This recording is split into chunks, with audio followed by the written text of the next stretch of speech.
Hari ini saya akan ajak untuk kita sedikit lihat tentang tema Rock International Ministry selama 1 tahun, yaitu The Year of Decision. Ya, The Year of Decision. Ini tahun-tahun di mana kita mengambil keputusan. Nah, kalau saya renungkan, sebenarnya yang namanya keputusan itu akan selalu diambil orang setiap hari. Betul ya? Lebih baik mari kita lihat ayatnya dari Yoel pasal 3 ayat 14, dikatakan banyak orang di lembah penentuan. Ya, sudah dekat hari Tuhan di lembah penentuan. Minggu depan mungkin saudara baru terima kalender, tapi ini juga tercantum di sana. Diambil dari New King James Version, jadi versi bahasa Indonesia ini diambil dari, untuk tema diambil dari New King James Version. Yang bunyinya multitude in the valley of decision. Nah, kata decision itu diambil dari sini. For the day of the Lord is near in the valley of decision. Nah, kitab Yoel ini mencatat banyak nubuatan. Bahkan salah satu nubuatan yang luar biasa adalah bagaimana anak-anak, remaja, orang tua itu dilawat oleh Tuhan begitu rupa. Sehingga ada nubuatan, ada mimpi dan sebagainya dan sebagainya. Dan ini diulang di dalam perjanjian baru karena tergenapi. Jadi sebagian dari nubuatan dalam kitab Yoel ini sudah terjadi. Misalnya begini. Waktu ayat ini ditulis, situasi bangsa Israel itu dalam keadaan yang suam-suam. Nah, ternyata ayat ini sangat relevan, sangat cocok dengan keadaan sekarang. Kenapa? Karena ada banyak orang Kristen yang juga suam-suam. Ya. Suam-suam itu begini, saudara. Bukan berarti bahwa orang itu tidak lagi berdoa, tidak. Dia mungkin tetap berdoa. Bukan berarti bahwa dia tidak baca Alkitab, tidak ibadah. Bukan itu maksudnya. Ya, itu salah satu saja. Maksudnya begini, bahwa waktu fokus dia sudah pindah dari Tuhan kepada seseorang, dari fokus dia ke Tuhan kepada sesuatu yang dia kejar lebih daripada Yesus. Sebenarnya dia sudah masuk dalam situasi yang disebut suam-suam. Ya. Nah, ini kan terjadi sekarang ini pada orang Kristen, ya. Situasinya seperti itu. Jadi pada waktu itu bangsa Israel merasa aman-aman. Oh, kami adalah bangsa yang terpilih. Ada covenant, ada perjanjian yang tidak bisa dibatalkan antara Allah dengan kami. Dan mereka merasa aman, dan pada waktu mereka merasa semua aman dan mereka fokus kepada kehidupan mereka sehari-hari, mereka fokus kepada sesuatu yang menggugah mereka, yang membuat mereka pindah dari Allah kepada sesuatu. Dan situasi itu mereka pikir semuanya aman. Aman, yang penting aku udah sama Tuhan. Nah, situasi seperti ini juga terjadi pada banyak orang Kristen. Yang penting aku kan sudah terima Yesus sebagai Tuhan dan Juru Selamat. So aku pasti masuk surga dan sebagainya. Oke, baik. Nubuatan ini untuk mereka. Ya. Karena ada banyak merasa aman, sesungguhnya mereka nggak aman. Kalau perhatikan dalam perjanjian baru ada banyak sekali peringatan-peringatan akan hal ini. Nah, itu sebabnya nubuatan ini datang dan mengingatkan tentang hari Tuhan. Yaitu tentang kedatangan Tuhan Yesus yang kedua kalinya. Kalau saudara mundur satu ayat, ayun dikatakan gini ayat 13. Ayunkanlah sabit, ini menuai ya. Sebab sudah masak tuaian, marilah iriklah. Sebab sudah penuh tempat anggur, tempat-tempat pemerasan kelimpahan, sebab banyak kejahatan mereka. Loh, kejahatan mereka itu tidak kelihatan, saudara. Mereka sepertinya baik-baik saja. Itu yang dikatakan bahwa mereka sepertinya mereka merasa aman begitu saja. Ya. Padahal pada kedatangan Tuhan yang kedua ini terjadi penghakiman. Gitu. Okay. Orang bilang ini, kapan dia datang lagi? Oh oke, begitu manusia selesai di muka bumi ini, satu saat dia harus dibangkitkan dan masuk dalam penghakiman. Nah, Kitab Wahyu mengingatkan kepada semua orang Kristen dari 7 surat kepada gereja tercatat Kitab Wahyu. Salah satunya adalah surat kepada jemaat Laodikia. Tercatat dalam Wahyu 3 ayat 16 dikatakan begini, jadi karena engkau suam-suam kuku. Bukankah ini terjadi? Jadi pengulangan itu terjadi. Bangsa Israel pernah ada di sana, orang Kristen sekarang juga ada di situ. Jadi karena engkau suam-suam kuku dan tidak dingin atau panas, aku akan memuntahkan engkau dari mulutku. Kita sering dengarkan gak usahlah terlalu fanatik dan sebagainya. Ini bukan soal fanatik atau tidak fanatik. Tapi soal apakah seorang itu tetap menggebu-gebu, tidak tercuri fokusnya, atau mereka lebih asik dengan situasi yang lain. Mirip dengan surat kepada jemaat di Efesus di dalam Wahyu 2 ayat 4. Dikatakan, namun demikian aku mencela engkau karena engkau telah meninggalkan kasihmu yang semula. Kapan seseorang meninggalkan kasih yang semula? Pada waktu fokusnya ke Tuhan itu mulai luntur. Ya. Padahal jemaat di Efesus ini adalah jemaat yang bisa mengkritik rasul. Wow, dahsyat banget, dahsyat ya. Nah, jadi semua ini adalah nubuatan tentang akhir zaman. Dan sekarang ini kita ada pada di akhir zaman. Saya mundur sedikit lagi, tadi Yoel 3 ayat 14, Yoel 3 ayat 13, sekarang Yoel 2 ayat 12. Jadi kita lebih bisa mengerti. Dikatakan begini, baiklah bangsa-bangsa bergerak dan maju ke lembah Yosafat. Sebab di sana aku akan duduk untuk menghakimi segala bangsa dari segala penjuru. So ayat 12, 13, ayat 14 itu menjadi jelas apa maksudnya dengan decision, apa maksudnya dengan hari-hari penentuan. Ya. Bahwa satu saat nanti bangsa-bangsa akan dikumpulkan untuk masuk dalam penghakiman. Jadi pada waktu dikatakan hari penentuan, itu maksudnya mengingatkan kepada bangsa Israel pada waktu itu, mengingatkan kepada orang Kristen, mengingatkan kepada semua manusia, hai, Tuhan akan datang segera. Gitu. Penghakiman akan datang. Oleh sebab itu ayat 14 bicara tentang begini, ambil keputusan. Jadi ambil keputusan. Itu sebabnya tahun ini disebut sebagai the year of decision. Tahun pengambilan keputusan. Ya. Nah, sebelum kita bicara selama 1 tahun tentang tema tahunan ini, saya ingin ajak dulu tentang begini, tentang gambaran umum tentang keputusannya. Gitu. Nah, dari sisi Tuhan, sejak Allah menciptakan langit dan bumi dan segala isinya, adalah keputusan-keputusan yang diambil oleh Tuhan. Jadi dia nggak iseng-iseng gitu saudara. Waktu dia membuat manusia, dia nggak iseng-iseng, kita bikin manusia yuk. Enggak. Dia mengambil satu keputusan untuk membuatnya. Peristiwa Adam dan Hawa diusir dari taman di Eden. Itu pun keputusan Tuhan. Jadi Tuhan sendiri banyak mengambil keputusan demi keputusan. Bacaan kita tentang Nuh. Ya, kitab Kejadian, kan kita mulai tahun ini dengan kitab Kejadian. Nah, hujan 40 hari 40 malam. Itu pun keputusan Tuhan. Kadang-kadang manusia berkata, loh kok keputusan Tuhan seperti itu? Tetapi itulah keputusan Tuhan. Dikatakan bahwa mereka terapung-apung 150 hari. Hujannya memang 40 hari 40 malam. Tapi banjirnya itu 150 hari. Kalau kita lihat di dalam perjanjian lama, ada pedang, sampar, kelaparan. Itu pun keputusan Tuhan. Termasuk misalnya Tuhan membuat satu perjanjian yang tidak bisa dirubah. Perjanjian tidak bisa dirubah, makanya bahasa Inggris pakai istilah covenant.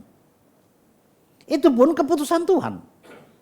Bahwa walaupun bangsa Israel itu tegar tengkuk, tapi tetap Tuhan kembali kepada perjanjiannya yang dia tidak akan mau merubahnya. Dari situlah muncul kata kasih setia Tuhan. Ya. Artinya kasihnya tuh berkelanjutan. Kelahiran Tuhan Yesus, keputusan Tuhan. Nubuatannya sejak Kejadian pasal 3. Penebusan manusia, itu pun keputusan Tuhan. Jadi semua adalah keputusan demi keputusan, keputusan demi keputusan, keputusan demi keputusan. Itu sebabnya saya katakan bahwa kalau tahun ini tema tahunan adalah The Year of Decision. Sebenarnya yang namanya pengambilan keputusan itu dilakukan setiap hari. Untuk saudara yang ada di dunia kerja misalnya. Pagi hari aja saudara sudah harus ambil keputusan kan. Ini, mana yang didulukan, prioritas dan sebagainya. Seorang ayah, seorang ibu, seorang istri, seorang suami, anak-anak, semua diwarnai dengan keputusan demi keputusan. Nah pada waktu diperhadapkan dengan keputusan demi keputusan, maka disitulah seninya, maksud saya. Seninya apa? Mengambil keputusan yang lebih dulu yang mana?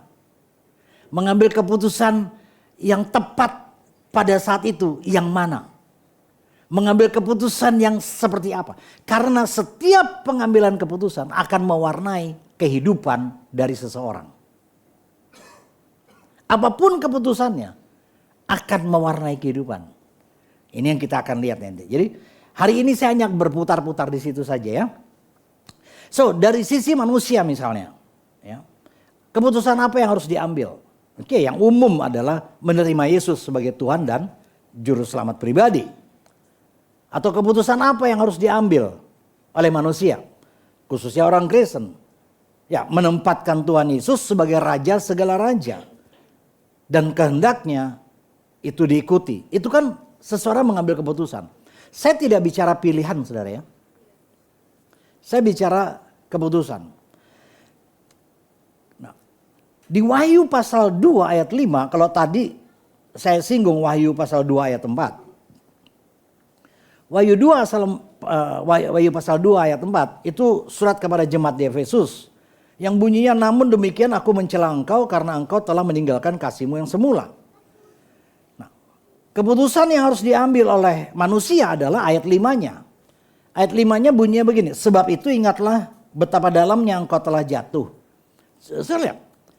Jadi kejatuhan seseorang di mata Tuhan menurut versi Tuhan seringkali berbeda dengan kejatuhan seseorang menurut versi manusia. Cukup kasihnya turun aja. Tuhan bilang engkau sudah jatuh. Karena Roma pasal 8 mengingatkan bahwa tidak ada satupun yang dapat memisahkan aku dari kasih Kristus. Kelaparankah, peperangankah, ketelanjangankah, kemiskinankah, apa. Tidak ada yang bisa memisahkan aku dari kasih Kristus. So, pada waktu ini fade out, pada waktu ini mulai kabur. Nah, versi Tuhan bilang gini, engkau sudah jatuh. Oleh sebab itu keputusan yang harus diambil oleh manusia adalah bertobatlah dan lakukanlah lagi apa yang semula engkau lakukan. Jadi ternyata seseorang yang undur ini menjadi persoalan di mata Tuhan karena Tuhan tidak pernah undur. Tuhan tidak pernah tinggal tetap. Tuhan selalu maju. Tuhan selalu move on. Oke. Saya boleh peraga. Coba. Ya, gini. Nah, Bapak kita ini Roh Kudus, dia cocok banget. Oke? Bagian saya adalah berjalan dengan dia. Pesan minggu lalu kan berjalan ya. Pesannya adalah berjalan dengan Roh Kudus. Oke. Saya jalan, dia jalan, saya ikut, gitu kan? Dia jalan, saya ikut. Dia jalan, saya ikut. Dia jalan, saya. Waktu dia jalan, saya berhenti. Kelihatannya saya sudah maju tadi. Tapi di sinilah letaknya saya undur. Jadi gini saudara, oke? Aslinya saya di sini. Nah, kamera boleh AC ya, lihat aja ya. Gini. Aslinya saya di sini, saya mau maju ke sana. Saya maju, dia maju satu langkah. Saya maju nggak nih? Saya maju nggak deh? Saya maju nggak deh? Nah, waktu saya di sini, saya kan udah maju dong. Tapi karena dia tidak pernah berhenti, saya mundur. Saya sedang undur. Amen. Get it ya? Nangkap ya? Thank you. Jadi kejatuhan seseorang di mata Tuhan berbeda dengan kejatuhan seseorang di mata manusia. Itu sebabnya saya selalu katakan pertobatan itu selalu indah di mata Tuhan. Tuhan selalu membuka pintu. Gitu. Hei, ini udah di mana? Itu kita Ibrani kan bahas banyak. Kok kamu masih muter-muter di situ sih? Masih muter-muter bicara baptisan, masih muter-muter bicara. Harusnya kan kamu sudah menjadi pengajar. So, orang-orang ini termasuk orang-orang yang sedang undur. Itu sebabnya kalau istilah diantara kami para pendeta gitu ya. Itu saya adopsi istilah dari Pak Arifin. Gak ada mantan pendeta. Gitu. Ya, mantan pekerja ya ada, mantan pengusaha bisa, gitu, bisa. Tapi mantan pendeta nggak ada. Maksudnya gini, begitu kita masuk dalam pelayanan, kita nggak bisa mundur lagi. Itu sebabnya beratnya pelayanan adalah kita dihancurkan di sana. Kenapa? Karena seorang pelayan menjadi sorotan, apakah dia akan jadi batu sandungan atau tidak.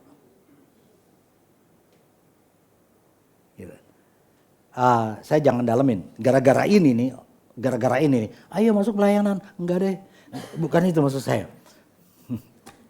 Tapi kita mengerti ukuran Tuhan ya.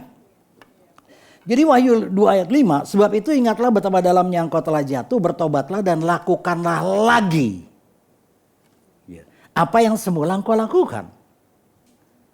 Jika tidak demikian, aku akan datang kepadamu dan aku akan mengambil kaki dianmu dari tempatnya jikalau engkau tidak bertobat. Kaki dian bicara tentang Holy Spirit, Roh Kudus. Di mana terang itu ditaruh di sana. Nah, itu dari sisi manusia. Ya. Tadi saya udah katakan keputusan demi keputusan diambil dari sisi Tuhan, kemudian dari manusia. Manusia gampang kok, cuman bertobat aja kok. Gampang kan? Tetap pintu terbuka gitu. Kenapa demikian? Nah, Wahyu 3 ayat 6 juga bicara gini, barang siapa kau kasih, ia ku tegur dan ku hajar. Sebab itu relakanlah hatimu dan bertobatlah. Mantap. Itu sebabnya hati ini perlu dijaga banget ya. Gitu. Kita pikir kita aman. Gitu. Wah, saya tetap datang ibadah. Tunggu. Begitu hati rusuh. Gitu, ya. Nah, persoalannya mau nggak ditegur? Mau nggak dihajar? Ini kata Tuhan. Nah, jadi semua keputusan manusia diwarnai oleh keputusan demi keputusan. Misalnya keputusan untuk menikah. Itu kan gak iseng-iseng. Aku mau nikah, iseng-iseng. Lu ngapain nikah? Iseng-iseng. Kan enggak tahu. Ada satu keputusan yang diambil. Keputusan untuk sekolah di tempat tertentu. Keputusan untuk tinggal di tempat tertentu. Keputusan untuk usaha, pekerjaan dan sebagainya. Termasuk misalnya saya dengan istri. Ngambil keputusan untuk tinggal di kota Banyuwangi. Ya tentu saja semua keputusan-keputusan ini perlu ada dasarnya yang jelas. Nah, jadi saya kembali kepada Yoel 3 ayat 14. Banyak orang di lembah penentuan. Ya sudah dekat hari Tuhan di lembah penentuan. Di dalam Amplified Bible-nya dikatakan bahwa itu hari penghakiman, Judgment Day. Ya. Lembah penentuan, lembah penghakiman.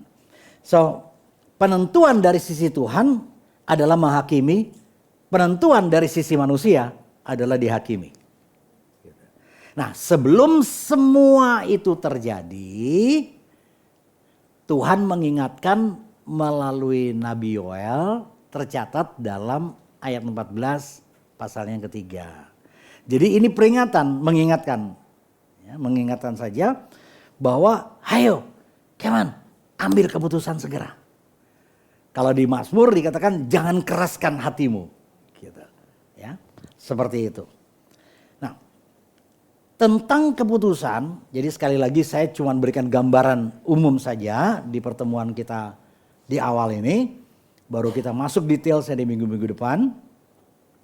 Tentang keputusan selalu ada konsekuensi, ya. Apapun keputusan saudara, selalu ada konsekuensinya. Kita ambil keputusan apapun, selalu ada konsekuensinya. Gitu.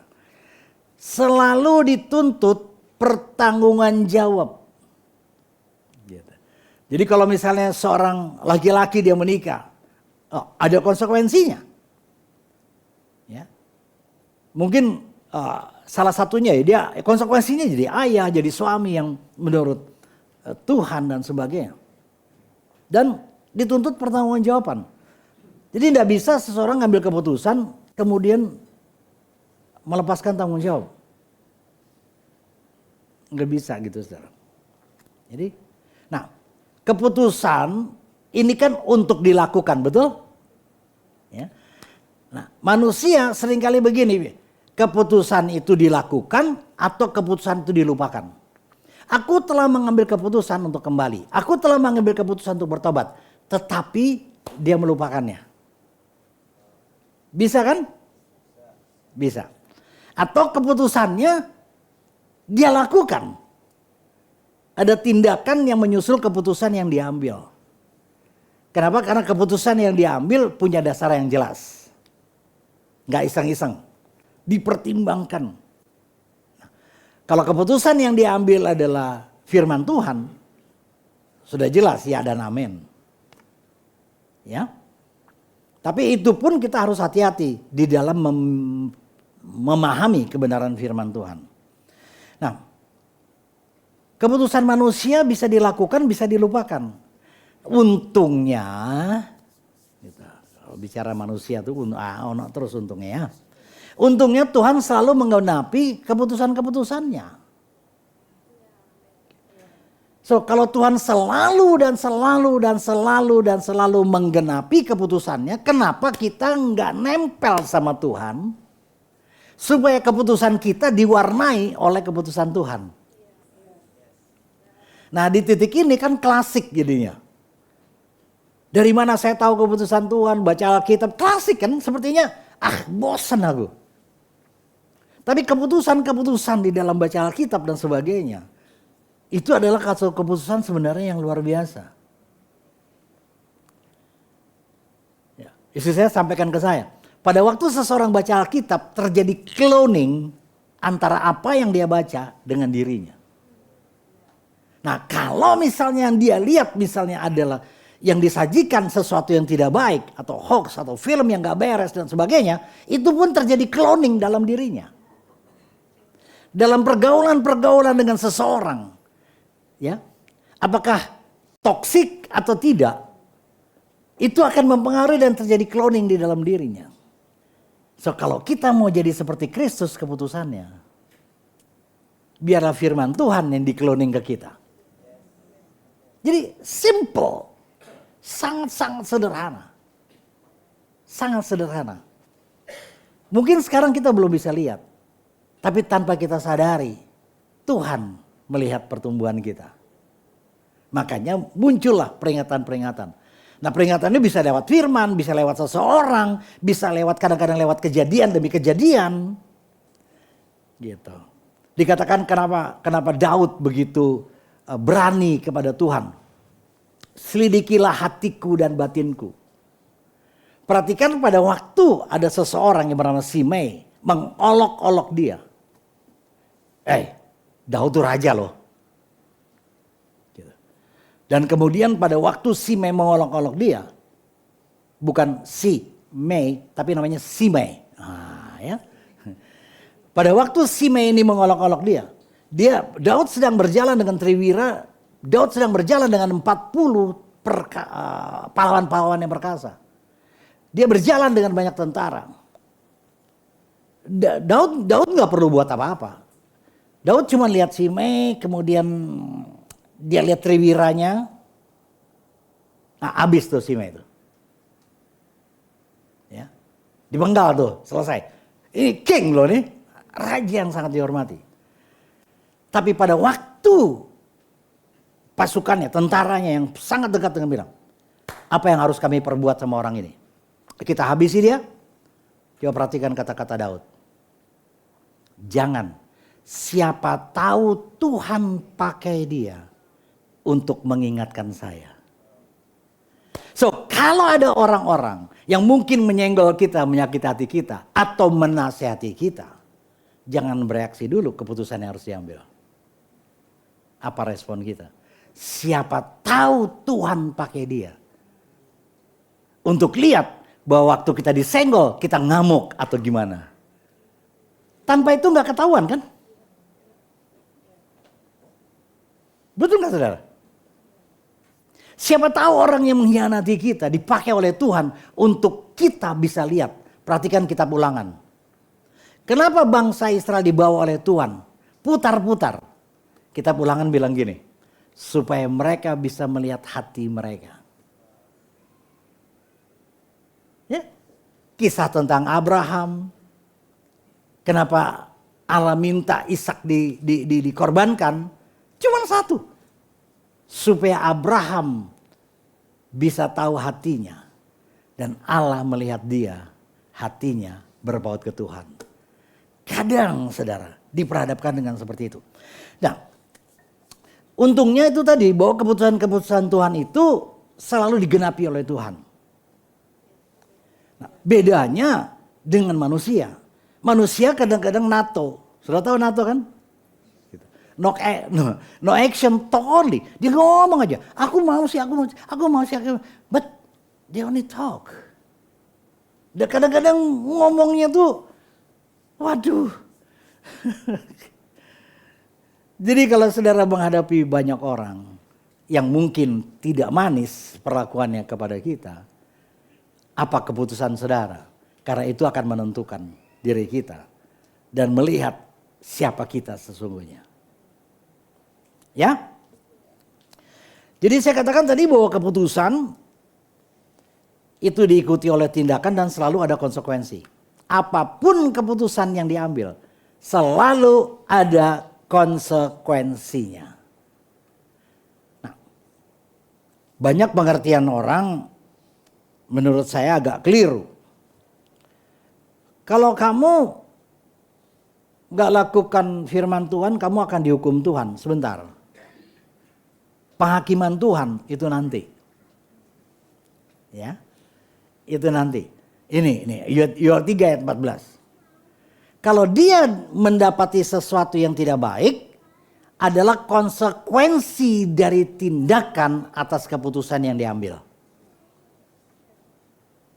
Sederhana ya. Sederhana. Jadi gini, aku gak mau makan. Itu keputusan yang aku ambil. Kemudian tindakannya aku gak makan.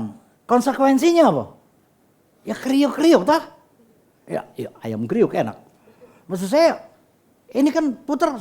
Itu konsekuensi. Jadi gak bisa gini. Aku ngambil keputusan, aku lakukan. Tindakannya yang asik-asik datang aku. Gak bisa saudara.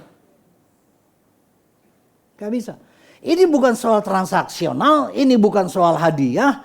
Bukan sederhana. Ini tentang konsekuensi dari setiap tindakan yang diambil dari keputusan. Entah keputusan benar, entah keputusan salah. Ya. So, masuk tahun 2026. Hati-hati dengan ini. Oke? Mumpung masih awal-awal tahun. Ya. Saya coba ajak kemudian kita selesai.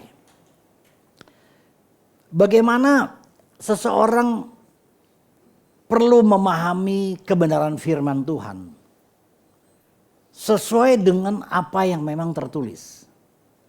Nah, ada banyak orang Kristen menjadi terjebak dengan pengajaran-pengajaran yang memodifikasi dari firman yang tertulis. Gitu. Saya berikan satu contoh, Mazmur 126. Ini ayat yang banyak orang suka. Kenapa suka? Wow, luar biasa ya. Ujungnya itu membawa berkas-berkasnya gitu saudara.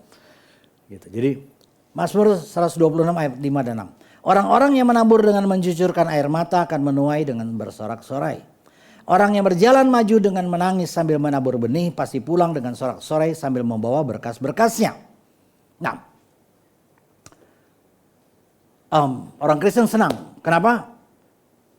Aku akan menuai, aku akan bersorak-sorai. Gitu. Senang dong, semua senang. Kemudian, aku akan panen membawa Bukan hanya panenan, tapi berkas-berkasnya. Jadi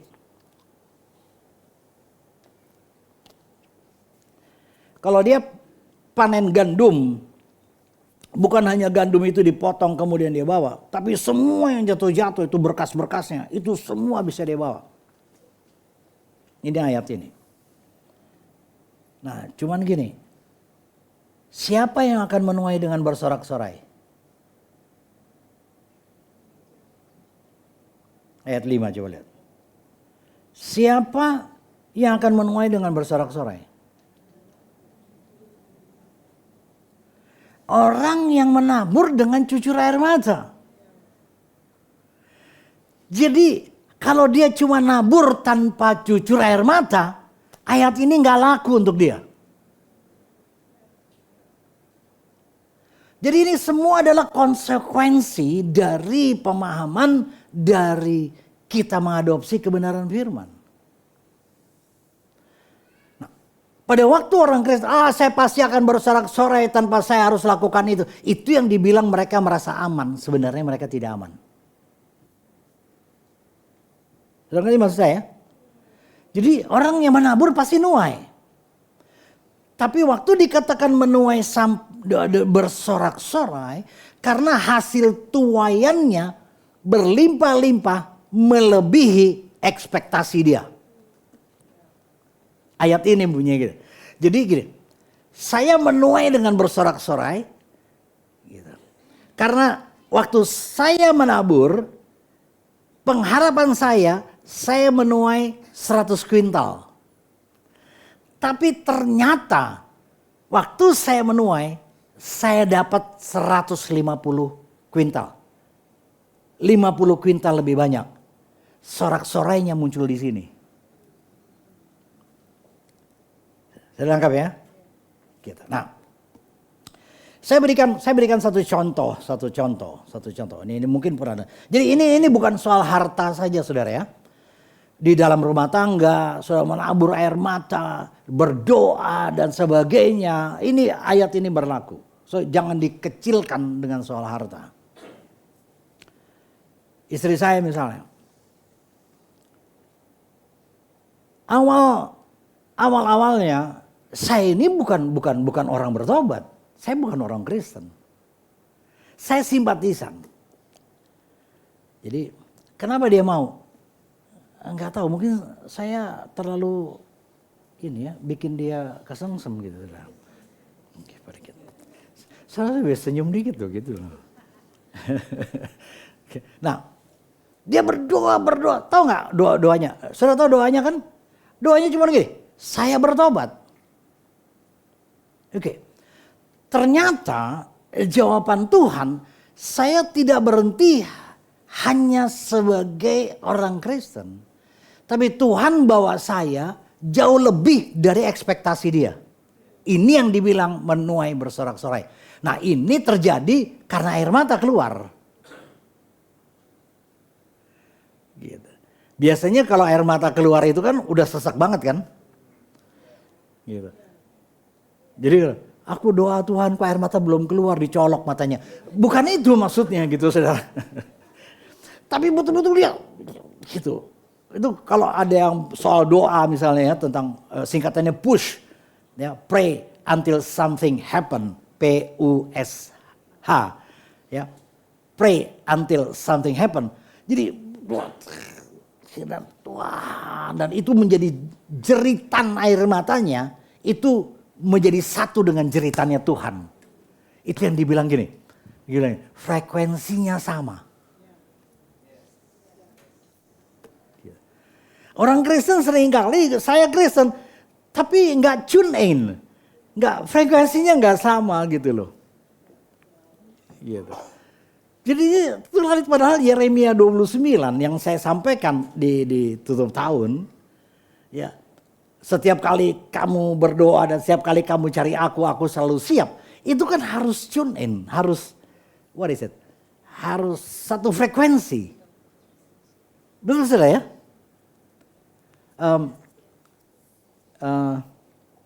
Bukan iklan sih. Kalau misalnya saya lihat televisi, kemudian Ya, istri saya lihat televisi dan telepon ke saudara-saudara. Suamiku ada di televisi ini. Cepat buka, lihat. Dan mereka lihat, gak ada. TV mana? Lah gak satu frekuensi. Nah itu semua keputusan tindakan ada konsekuensinya. Apakah satu frekuensi atau tidak, itu adalah konsekuensi dari yang diambil oleh setiap manusia. 2-3 orang berkumpul demi namaku. Aku hadir di sana. Kemudian apa yang mereka minta, itu aku kabulkan. Come on, harmoni frekuensi harus muncul. Karena dalam namaku, sama-sama semuanya adalah meninggikan Yesus, fokus pada Yesus. Dan disinilah. Udah lengkap ini ya? Apa hubungannya dengan keputusan demi keputusan? Kita mesti hati-hati di dalam mengambil satu tindakan. Ini contoh yang saya ambil adalah orang-orang yang mengambil ayat loh saudara. Hebat kan firman Tuhan. Tapi tunggu dulu. Apalagi kalau keputusan yang diambil tidak cocok sama firman. Nggak usah dibahas. Gitu, nggak usah dibahas. Ya. Kalau seseorang melakukan satu kebenaran sampai menangis, hasilnya melebihi dari yang diharapkan. Nah, ayat 6 sama, beritanya sama sebenarnya. Waktu dikatakan pasti pulang dengan sorak-sorai sambil membawa berkas-berkasnya. Ini adalah konsekuensi dari orang yang berjalan maju, move on. Kenapa saya bawa pesan move on? Orang yang berjalan maju dengan menangis sambil menabur benih. Jadi orang-orang move on. Saya nggak mau. Ada bagasi 2025, ada luka 2025, ada gesekan, ada keuntungan, ada kemegahan dan sebagainya. Tapi saya nggak mau berhenti di tahun 2025. Saya mau maju saja. Apapun hidup saya seperti benih yang akan bisa dinikmati oleh banyak orang. Amin. Karena waktu dikatakan pasti pulang sambil membawa berkas-berkasnya. Kata berkas ini bukan untuk tuan tanahnya. Ya. Saudara ingat Ruth? Ya. Ikuti Naomi, tadi pesan Pak Arifin juga bicara tentang ya. Bagaimana Ruth itu cuman memungut berkas yang ada di belakang orang yang menuai. Ya kan? Dia pungut berkas-berkasnya. Jadi bicara sambil membawa berkas-berkasnya. Artinya gini, ada orang-orang yang what is it? Value added. Ada orang-orang yang saudara jadi berkat untuk mereka. Orang itu lihat Yesus dan sebagainya. Jadi konteks ayat 6 ini adalah orang-orang yang bukan hidup untuk dirinya sendiri. Jadi waktu dikatakan berjalan menangis. Ya, jadi saya pokoknya udah Tuhan saya lakukan. Gitu. Saya nggak tahu Pak Freddy pernah bicara tentang penugasan yang Tuhan berikan kepada setiap kita. Saudara tinggal cari tahu apa itu. Kadang-kadang di dalam perjalanan ini ada aja gesekan dan sebagainya. Baru-baru ini gereja lokal penuh dengan acara ya. Penuh dengan acara. Ada lomba masak. So saya appreciate sekali sama semua saudara yang saya berikan apresiasi yang besar ya. Kepada semua saudara yang bekerja begitu rupa.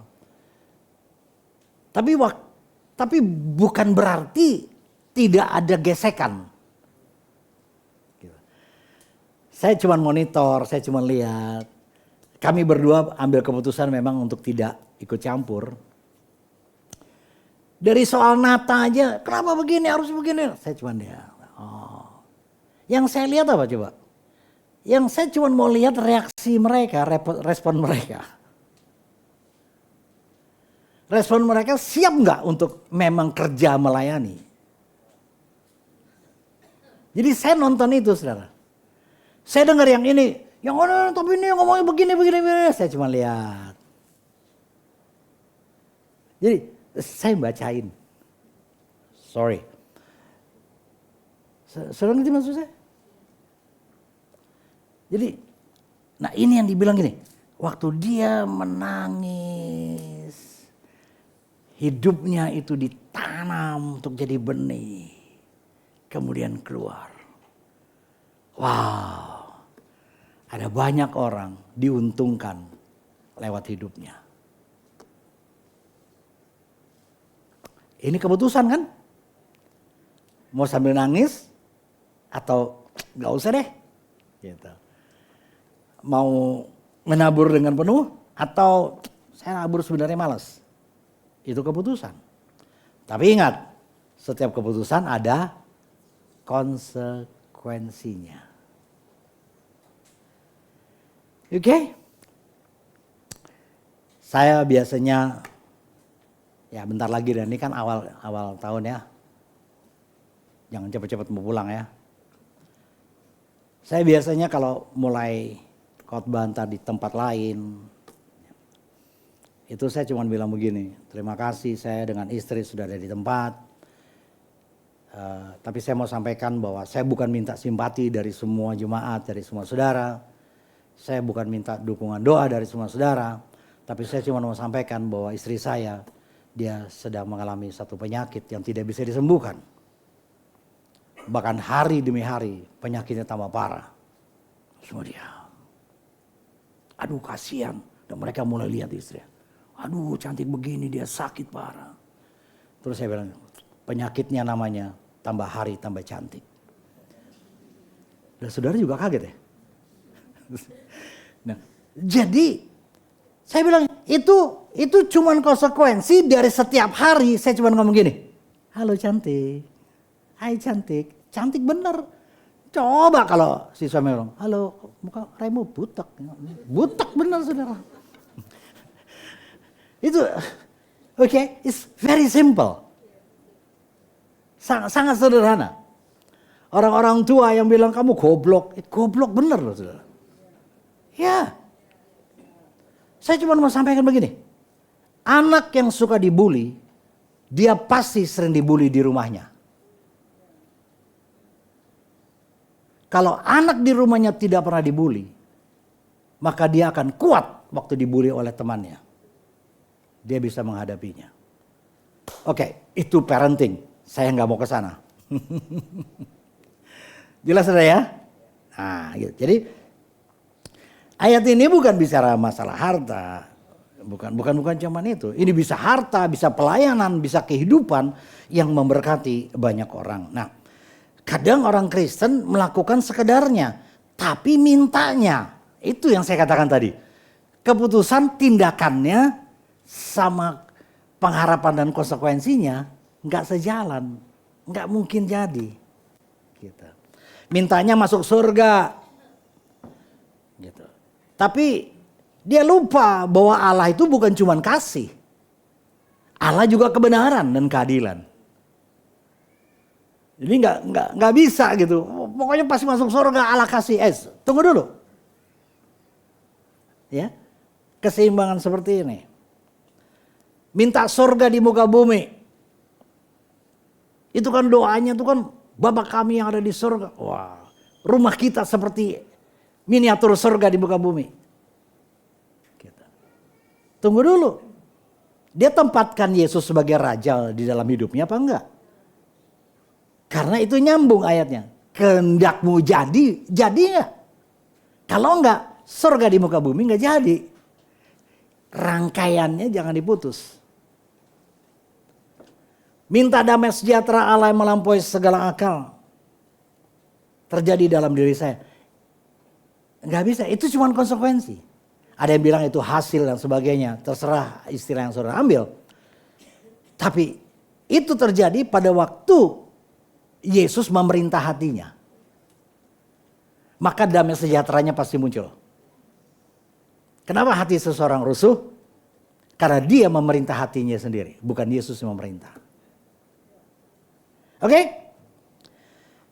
So, minta 5 mahkota, mahkota kemuliaan, mahkota sukacita, mahkota kebenaran, mahkota kehidupan, mahkota abadi. Tunggu dulu. Nah, disinilah keseimbangan dalam keputusan demi keputusan yang akan diambil. Karena semua adalah konsekuensi dari firman Tuhan. So, hari ini, keputusan apa yang akan saudara ambil untuk masuk di tahun 2026? Itu pilihan. Tapi kadang ada keharusan di mata Tuhan.